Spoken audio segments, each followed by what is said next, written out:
You have some narrative in your mind that is so negative that when you look in the mirror, you see somebody worth trashing. You see what's wrong. You pick apart your appearance. And I want to reverse that, because here's the deal about self-confidence. Self-confidence begins with you. You realize the word self is in there, right? I can't give you confidence. I can give you a little boost. I can give you tools. I can encourage you. But confidence is forged in fire. It's something that's within you. And here's the thing I want you to realize about confidence. You are a confident person. That's why you miss feeling that way. You can only miss what you know. You've just been blocked from the feeling of it. And wherever you are right now in your life, I'm telling you, confidence is in there. You just got to figure out how to tap into it. If you're holding on to something that does not serve you, you are making a terrible error. It's going to cause all kinds of problems. You may blame other people or other things. You may blame the situation. It's you are the cause of the problem. The man that told me to pick up this book and read it, Ray Stanford, he had a saying. He used to say to me, Bob, you're the only problem you'll ever have, and you're the only solution. I think it might have taken me 5 years to understand it. But I do understand it. And you know something? I am the only problem I'll ever have, and I am the only solution. Don't hold on to anything that is not serving you. Reject it. You know the beautiful part about having an inductive reasoning factor? That's the part that chooses thoughts. You can accept or reject. The beautiful part of your mind, you can accept or reject anything that comes into your world. Accept or reject it. It's a choice. Don't hold on to anything that is not serving you. If we play the victim role, then we are using our personal power to be helpless.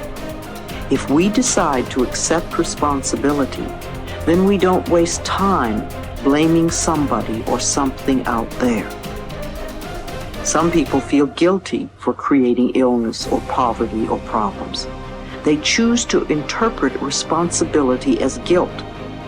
And some members of the media like to refer to it as New Age guilt. These people often feel guilty because they believe that they have failed in some way. However, they usually accept everything as a guilt trip in one way or another, because it's another way to make themselves wrong. And that is not what I'm talking about. If we can use our problems and illnesses as opportunities to think about how we can change our lives, we have power. Here's something I want you to keep in mind. Life is a fight for territory.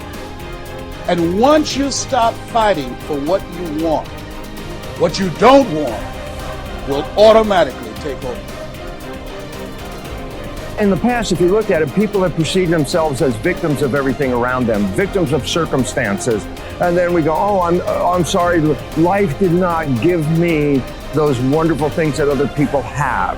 And the simple reality is, no, if you have an issue, it's not the outside. This is what we've always, universe, give me something. We now know that our issues are internal. It's our own subconscious beliefs that we've been programmed with of disempowerment. Like when a child is growing up and getting its programs, so think of what things parents say. Oh, you don't deserve this. Who do you think you are? I mean, the parents didn't mean that for your whole life. They were trying to, goad you, needle you to make a change. So they would say these things. 95% of our life comes from those programs. So if you have disempowering beliefs about who you think you are, because you got them from other people, that's how you know who you are. These disempowering beliefs play 95% of the day in an average person's life. So I say, my wishes and desires, I want success, I want great relationships, I want all these wonderful things, I want health.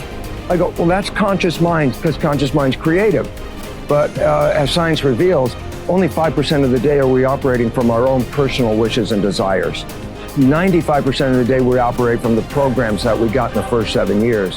And if those programs, which psychologists have told us 70% are negative and disempowering and self-sabotaging, I say, good, apply these 95% of the day in your life, and you realize why your life is a struggle. It's not a struggle because the universe is not providing. It's a struggle because your own consciousness is not accepting. And this is where we have to change. And so getting control of your mind, taking charge of your consciousness is a way of overcoming those limitations. There are many different ways to take this control back in your life.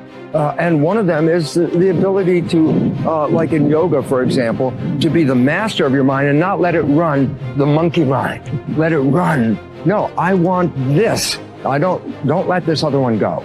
And so overcoming the old self allows us to become somebody else. And there is that period of transition. I call it the void, where there's just not a lot happening. And you just got to be able to keep going and continuously get to the end of your belief, where most people stop. I just had a fabulous conversation with someone this weekend. Broke through to the other side, and now there's so much magic happening around this person. But she's worthy now to receive it. And that is the key, because the universe only gives us what we think we're worthy of receiving. So we got to become initiated into this and understand it. Thousands of years of programming that says that we have to change things matter to matter, in three-dimensional reality. And it will take time, but to begin to connect to that resource called the quantum field and create from the field instead of from matter, there's a lot of unlearning that has to go on. You have to really begin to mentally rehearse. Like, so you ask yourself at the end of your day, I do this every day. How'd I do? How'd I do today, bro? How'd you do? Did you do good? Where'd you fall from grace? What was it that caused you to go unconscious for the rest of the day? Like, what was that moment? Now, if you're a student of life, you'll begin to contemplate, well, it was that person that said that thing, then I reacted, or I got this email, or things didn't go my way, and I started feeling angry or frustrated or fearful. The next time that happens, how could I evolve my experience? Now, you may have to search for some answers of the best model to build, or you may actually have a long contemplation and start to go, God, the next time that happens, I think I'm going to do this, or I'm going to do that, or I'm going to plan my behaviors. And the act of closing your eyes and rehearsing what you're going to do begins to install the neurological hardware in your brain to look like you already did it. Now the brain is no longer a record of the past. Now it's a map to the future. And if you keep installing that hardware, the hardware will become a software program, which means you'll just start acting like a happy person. Why? There's no magic there.